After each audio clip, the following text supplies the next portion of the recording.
नमस्कार दोस्तों, लक्ष्मी ट्यूटोरियल में आप सभी का स्वागत है। पर्यावरण पारिस्थितिकी से चैप्टर जलवायु परिवर्तन की अवधारणा, कॉन्सेप्ट ऑफ क्लाइमेट चेंज, उससे कुछ और प्रश्नों को तैयार किया है और बहुत महत्वपूर्ण है ये। तो चलिए शुरू करते हैं।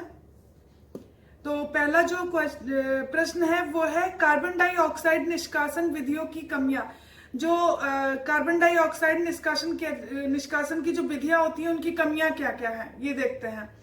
तो पहला है समुद्री अम्लीकरण, दूसरा है नकारात्मक पर्यावरणीय प्रतिकूल प्रभाव, तीसरा है सक्षमता के ऊपर संशय और चौथा है बादल एवं सोलर रेडिएशन के प्रभावित होने का खतरा।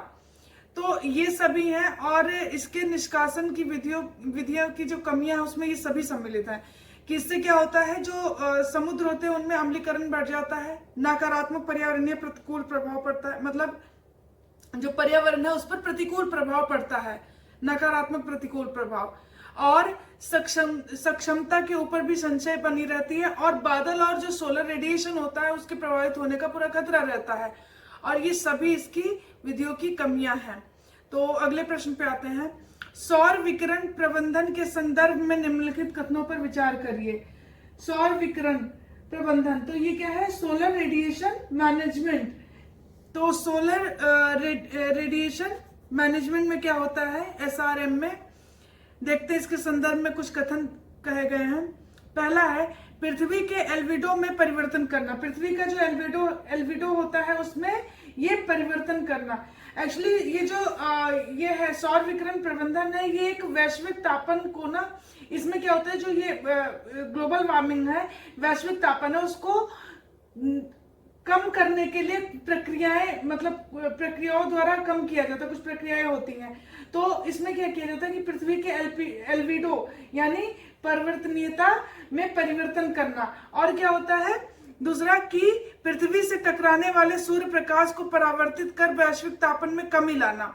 तो पृथ्वी से जो टकराने वाले सूर्य के प्रकाश से जो टकराते हैं पृथ्वी पे जो, तो वो उसमें परिवर्तन लाकर वो क्या होगा, परावर्तित करवाकर, ताकि वैश्विक तापन में कमी लाया जा सके।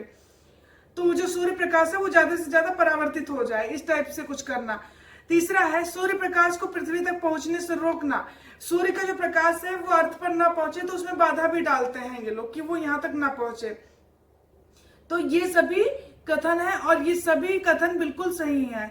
और ये क्या है, वैश्विक तापन में कमी लाने के लिए ये प्रक्रियाएं यूज की जाती हैं सौर विकिरण प्रबंधन के अंतर्गत, कि पृथ्वी के एल्बिडो में परिवर्तन कर देते हैं, पृथ्वी से टकराने वाले सूर्य प्रकाश को परावर्तित कर वैश्विक तापन में कमी लाना, और सूर्य प्रकाश को पृथ्वी पर पहुंचने से रोकना, मतलब उसमें बाधा डालना कि वो पृथ्वी तक ना पहुंचे। तो ये सभी था और ये सभी बिल्कुल सही है। सौर विकिरण मैनेजमेंट के अंतर्गत ये आता है, सौर विकिरण प्रबंधन के अंतर्गत। तो अगले प्रश्न पे आते हैं आप हम लोग।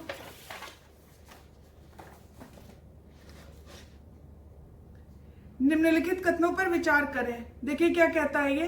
पहला है समताप मंडलीय सल्फर एरोसॉल उत्सर्जन, दूसरा है परावर्तन करने योग्य एरोसॉल या धूल का निर्माण। ये दोनों कथन कहे गए और बताते हैं कि वैश्विक तापन में कमी लाने हेतु वातावरणीय प्रोजेक्ट में शामिल है। देखिए कुछ प्रोजेक्ट हैं जो, जैसे प्रोजेक्ट शुरू किए गए हैं वातावरणीय और ये स्थलीय एल्बिडो, और उसके बाद भूमि प्रबंधन, फिर होता है अंतरिक्ष प्रोजेक्ट। तो ये सब शुरू किए गए। तो ये कह रहा है कि वैश्विक तापन में कमी लाने वाले वातावरणीय जो प्रोजेक्ट है उसमें शामिल है ये दोनों। तो ये दोनों कथन बिल्कुल सही है और ये दोनों ही वातावरणीय प्रोजेक्ट में शामिल है। समताप मंडलीय सल्फर एरोसॉल उत्सर्जन और परावर्तन करने योग्य एरोसॉल या धूल का निर्माण। ये कैसे करता है, होता क्या है कि आप, इससे पहले भी हमने एक जगह पढ़ा था कि जो ये वोल्केनोस होती है, जो ये होता है ज्वालामुखी होती है, उसका जब उद्गार होता है तो उसमें से जो सल्फर एरोसॉल और धूल कण निकलते हैं वो क्या करते हैं, वो वायुमंडल को ठंडा करते हैं। तो इस कारण क्या किया जाता है, इससे क्या करते हैं लोग, ज्वालामुखी की प्रतिकृति तैयार करते हैं ताकि ये उसे, मतलब अर्थ को ठंडा कर सके। तो इसमें यही कह रहा है कि समताप मंडलीय सल्फर एरोसॉल उत्सर्जन और परावर्तन करने योग्य एरोसॉल या धूल का निर्माण। तो ये यही कर रहा है कि ज्वालामुखी उद्गार से निसृत सल्फर एरोसॉल और धूल कण वायुमंडल को ठंडा करते हैं और इसीलिए ये क्या करता है, ज्वालामुखी की प्रतिकृति तैयार करता है। और ये दोनों ही जो समताप मंडलीय सल्फर एरोसॉल उत्सर्जन द्वारा भी किया जाता है, वातावरणीय प्रोजेक्ट के अंतर्गत ही शामिल है, और दूसरा है परावर्तन करने योग्य एरोसॉल और धूल का निर्माण करते हैं ये लोग, और ये दोनों ही इसके अंतर्गत आता है, वातावरणीय प्रोजेक्ट के अंतर्गत।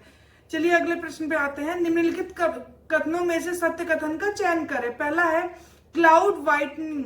क्लाउड वाइटनिंग, ये क्लाउड वाइटनिंग जो है ये भी वातावरणीय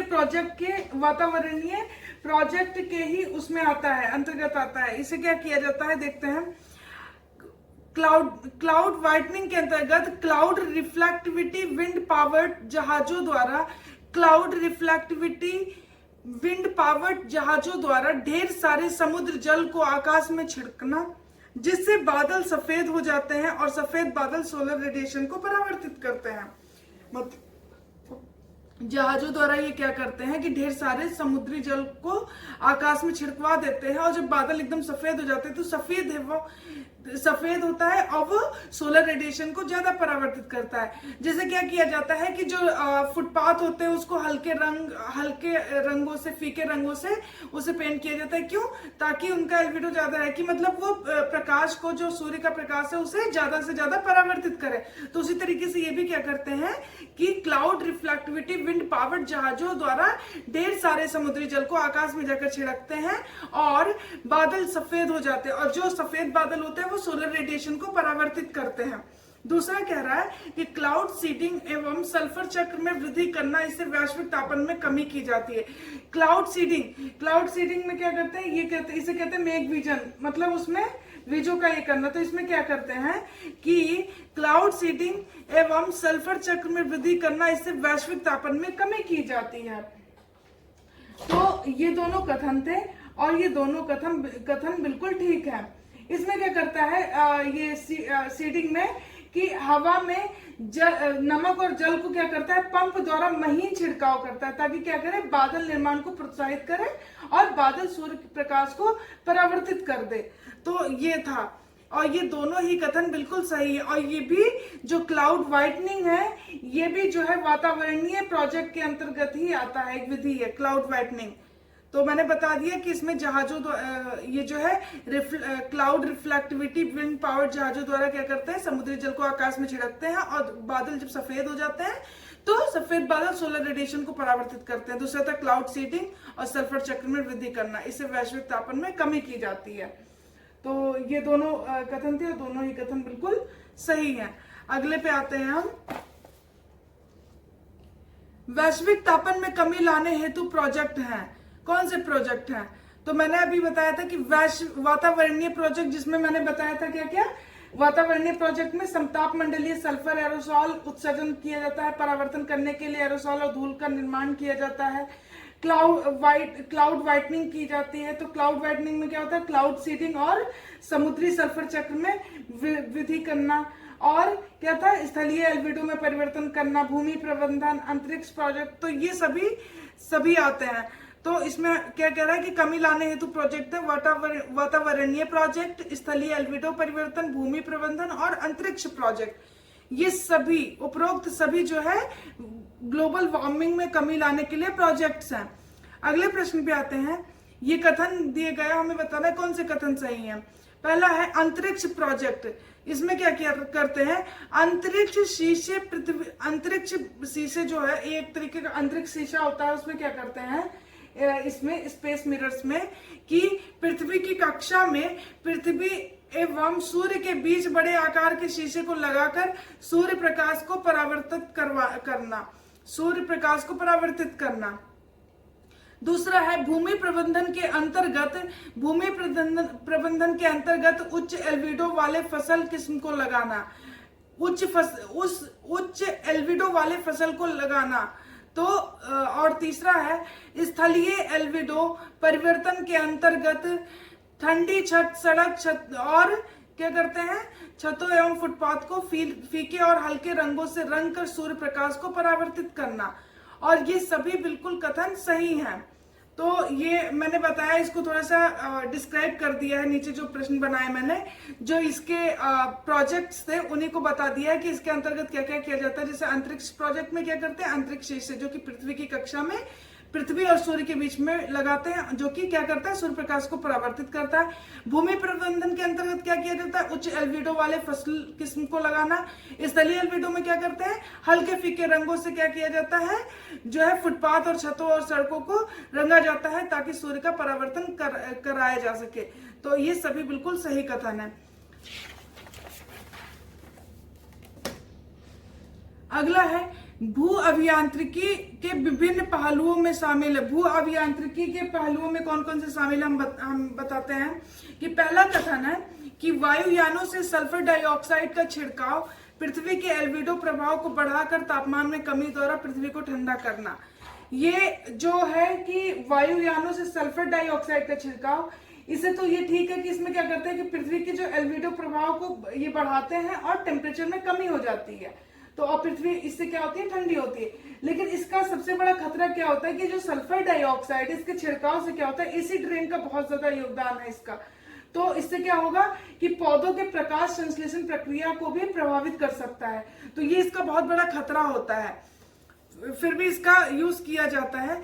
दूसरा है जहाजों द्वारा बादलों का बीजन, हवा में नमक जल को पंप करना, महीन छिड़काव, हवा नमक जल को पंप द्वारा महीन छिड़काव ताकि बादल निर्माण को प्रोत्साहित किया जा सके और बादल सूर्य प्रकाश को परावर्तित करे। ये कह रहा है कि जहाजों के द्वारा क्या करेगा कि बादलों का विजन, हवा में नमक और जल को पंप द्वारा महीन छिड़काव ताकि क्या करे कि बादल निर्माण को प्रोत्साहित किया जाए, बादल का निर्माण हो, और इससे क्या होगा, बादल जो है सूर्य प्रकाश को परावर्तित करेंगे। तीसरा है कृत्रिम पेड़ तकनीकी द्वारा वातावरण में CO2 को सोखना एवं जमीन के अंदर दबाना। इसमें क्या करता है कि कृत्रिम पेड़, आर्टिफिशियल पेड़ तकनीकी में कि ये वातावरण में क्या करेगा, कार्बन डाइऑक्साइड को सोखने के लिए ताकि जमीन के अंदर उसे दबाए। और अगला है आयरन फर्टिलाइजेशन तकनीकी। इसमें क्या किया जाता है, आयरन फर्टिलाइजेशन में इसमें सूक्ष्म शैवाल की वृद्धि को प्रोत्साहित करना ताकि ये अपनी वृद्धि के दौरान क्या करें, CO2 का अवशोषण करें। तो ये आयरन फर्टिलाइजेशन में टेक्निक में यही किया जाता है, जो सूक्ष्म शैवाल होते हैं उनकी वृद्धि को प्रोत्साहित किया जाता है ताकि वे अपने वृद्धि के क्रम में CO2 का अधिक से अधिक अवशोषण करेंगे। और लास्ट है कि लाइमस्टोन फर्टिलाइजेशन टेक्निक्स। इसमें क्या किया जाता है, कैल्शियम कार्बोनेट को समुद्री जल में मिलाकर समुद्र के कार्बन डाइऑक्साइड अवशोषण क्षमता में वृद्धि करना। तो ये सभी कथन थे। पहला था वायुयानों से सल्फर डाइऑक्साइड का छिड़काव, और इसमें क्या करते हैं कि पृथ्वी के एल्बिडो को बढ़ाया जाता है और तापमान को कम किया जाता है, पृथ्वी को ठंडा किया जाता है। तो इसमें मैंने बताया इसका सबसे बड़ा इम्पैक्ट होता है कि जो एसिड रेन होता है उसका बहुत बड़ा खतरा होता है। दूसरा था जहाजों द्वारा बादलों का विजन, ताकि नमक और जल को पंप द्वारा महीन छिड़काव करें ताकि बादल का निर्माण हो सके, और बादल का निर्माण होगा तो वो क्या करेंगे, प्रकाश को परावर्तित करेंगे। कृत्रिम पेड़ लगाना, तो इसमें क्या करेगा, कृत्रिम पेड़ तकनीक में कि वातावरण में CO2 को सोखना और जमीन के अंदर दबाना। आयरन फर्टिलाइजेशन में मैंने बताया सूक्ष्म शैवाल की वृद्धि को प्रोत्साहित किया जाता है, और ये जो शैवाल होते हैं सूक्ष्म शैवाल, ये अपनी वृद्धि के दौरान CO2 का अधिक से अधिक अवशोषण करें। और लाइमस्टोन के बारे में मैंने बताया, लाइमस्टोन फर्टिलाइजेशन टेक्निक्स में कैल्शियम कार्बोनेट को समुद्री जल में मिलाकर समुद्र के CO2 अवशोषण क्षमता में वृद्धि की जाती है। और ये सभी कथन बिल्कुल सही हैं। लाइमस्टोन फर्टिलाइजेशन जो होता है, जिसमें कैल्शियम कार्बोनेट को समुद्री जल में मिलाकर समुद्र के CO2 अवशोषण क्षमता में वृद्धि करते हैं, इसमें इसका सबसे बड़ा खतरा क्या होता है कि लाइमस्टोन उत्खनन को उच्च रूप से विनाशी माना जा रहा है। क्यों? क्योंकि यह जल अपारदर्शिता में कमी ला सकता है और समुद्री धाराओं के चक्र द्वारा इसमें धीमी होने की संभावना इसके प्रभाव में कमी ला सकती है। तो ये सबसे बड़ा प्रॉब्लम कर सकता है। कृत्रिम पेड़ में क्या होगा कि इसका खतरा क्या होगा कि इस हेतु क्या होगा, ये जो तकनीक है इसमें अब ये अभी तक पहली बात ये उपलब्ध नहीं है, लेकिन इसके लिए कई हजारों लाखों मशीनों की आवश्यकता भी होगी कृत्रिम पेड़ के लिए। तो ये एक बहुत बड़ा खर्चा आ जाएगा। अभी तक इसका खैर ये तकनीक अभी तक उपलब्ध है नहीं कृत्रिम पेड़ वाली। और जो ये जहाजों द्वारा बादलों का बीजन ये लोग करवाएगा, इसमें क्या खतरा होगा? मौसम द्वारा प्रभावित होने की आशंका है इसमें। तो उसके मैंने खतरे भी बता दिए आपको कि क्या क्या हो सकते हैं, और इसके मतलब जो ये है लाभ है वो भी आपने देख ही लिया। तो लास्ट क्वेश्चन है, देखते हैं सौर विकिरण प्रबंधन की कमियां क्या है। इसकी कमियां जानना जरूरी है कि जो सौर विकिरण प्रबंधन है, सोलर रेडिएशन मैनेजमेंट है, इसकी कमियां क्या क्या है। पर्यावरणीय क्षति का कारण बन सकती है, सूखे की आशंका, मनुष्य एवं पौधों को खतरा, सांस द्वारा रसायनों का अंदर जाना, मनुष्यों के लिए प्रत्यक्ष सूर्य प्रकाश की कमी।